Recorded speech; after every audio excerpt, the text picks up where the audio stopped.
და აქ რომ ნახოთ, თუ მიიღებს გადაწყვეტილებას, რადგანაც ფიქრებიდან გამომდინარე, იდგა ძალიან დიდი გადაწყვეტილების წინაშე, ნახოთ, თუ მიიღებს გადაწყვეტილებას. აი გადაწყვეტილებას ჯერ აკვირდება არა ამისთვის მზად, უბრალოდ აქვს შიშები. გადაწყვეტილებასთან დაკავშირებით არის შიშები, შფოთი.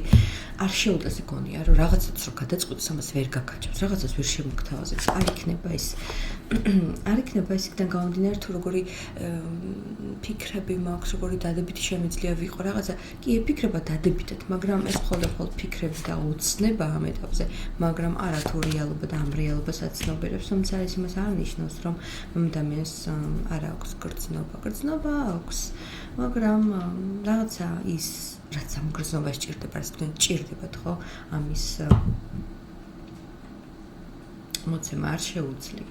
და იმასაც აცნობიერებს, რომ რაღაცა გრძნობაში მე რაც აქვს, თითქოს ამას ხარისხიანად არ გაძლევს და მე იჭედება ამ დეფიციტიდან გამომდინარე თქვენი ურთიერთობაც და სხვანაირად მას არ შეუძლია ამის თქმა უნდა, რომ ანუ ადამიანი არ იცვლება ამ ეტაპზე.